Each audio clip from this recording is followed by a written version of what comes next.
കണ്ണൂർ കരിക്കോട്ടക്കരിയിൽ ജനവാസ മേഖലയിൽ നിന്ന് മയക്കുവെടി വെച്ച് പിടികൂടിയ കാട്ടാന ചരിഞ്ഞു. കുട്ടിയാനയുടെ മുറിവിന് കാരണം പന്നിപ്പടക്കം കടിച്ചതെന്ന് റിപ്പോർട്ട്. തീറ്റയോ വെള്ളമോ എടുക്കാനാവാത്ത നിലയിലായിരുന്നു. വന്യജീവി ശല്യത്തിന് പരിഹാരം കാണാത്തതിൽ പ്രതിഷേധിച്ച് ആറളം ഫാം ബ്ലോക്ക് 13 പ്രദേശവാസികൾ പ്രതിഷേധിക്കുകയാണ്. RRT ഉദ്യോഗസ്ഥരെ നാട്ടുകാർ തടഞ്ഞുവെച്ചു.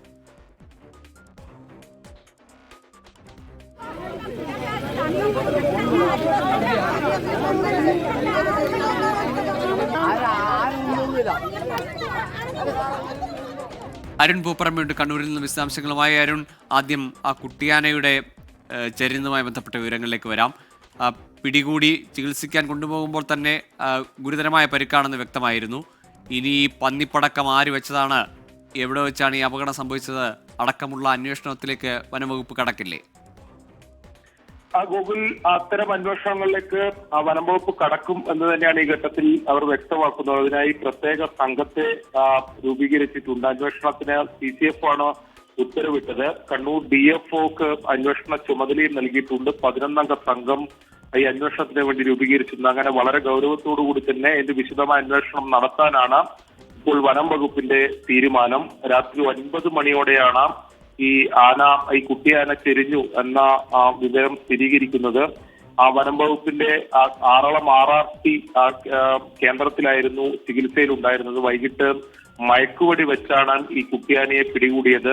ഗോകുൽ സൂചിപ്പിച്ചതുപോലെ തന്നെ പിടികൂടുന്ന ഘട്ടത്തിൽ തന്നെ ഗുരുതരമായി പരിക്കേറ്റിരുന്നു. അവശ നിലയിലായിരുന്നു. മയക്കുവെടി വെക്കുന്നതിന് മുമ്പ് തന്നെ അവശ നിലയിലായിരുന്നു. അതിനുശേഷം ഈ ലോറിയിലേക്ക് കയറ്റുമ്പോഴൊക്കെ അത് വീട് പോകുന്ന സാഹചര്യം തന്നെ ഉണ്ടായിരുന്നു. അതിനുശേഷം വനം വകുപ്പിന്റെ ഉദ്യോഗസ്ഥർ തന്നെ പറഞ്ഞിരുന്നു ഇത് അതിജീവിക്കുക എന്നുള്ളത് വളരെ ശ്രമകരമായ ദൗത്യമാണ്, അല്ലെങ്കിൽ വിദഗ്ധ ചികിത്സ ഉൾപ്പെടെ ആവശ്യമുണ്ടെന്ന്.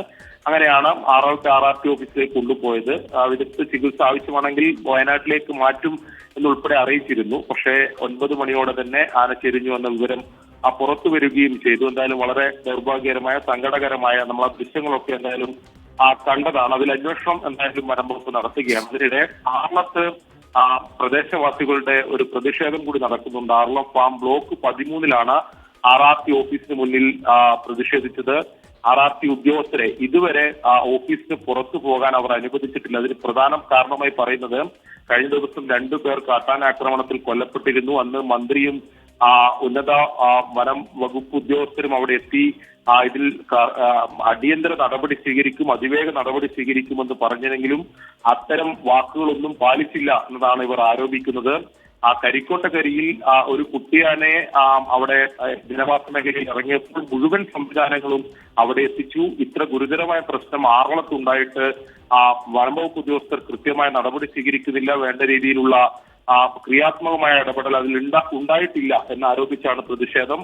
RRT ഉദ്യോഗസ്ഥരെ ഇപ്പോഴും ഓഫീസിന് പുറത്തേക്ക് പോകാൻ അനുവദിച്ചിട്ടില്ല എന്ന് തന്നെയാണ് നമുക്ക് ലഭിക്കുന്ന വിവരം. എന്തായാലും വരും ദിവസങ്ങളിലും ശക്തമായ പ്രതിഷേധം തുടരാനാണ് ആറളം ഫാമിലെ നിവാസികളുടെ തീരുമാനം. ശരി, അരുൺ പൂപ്പറമ്പയാണ് വിശദാംശങ്ങൾ നൽകിയത് കണ്ണൂരിൽ നിന്ന്. കഴിഞ്ഞ മാസം 23 2 പേരുടെ മരണം സംഭവിച്ച കാട്ടാന ആക്രമണത്തിൽ 2 പേർ കൊല്ലപ്പെട്ട ആറളം ഫാമിലെ ബ്ലോക്ക് 13 തന്നെയാണ് ഇപ്പോഴും പ്രതിഷേധം നടക്കുന്നത്. ആറളത്തെ മനുഷ്യരുടെ ജീവനെ അവഗണിക്കുന്നു, അവരുടെ സുരക്ഷയെ അവഗണിക്കുന്നു എന്നതാണ് അവരുടെ പ്രതിഷേധത്തിന് കാരണം.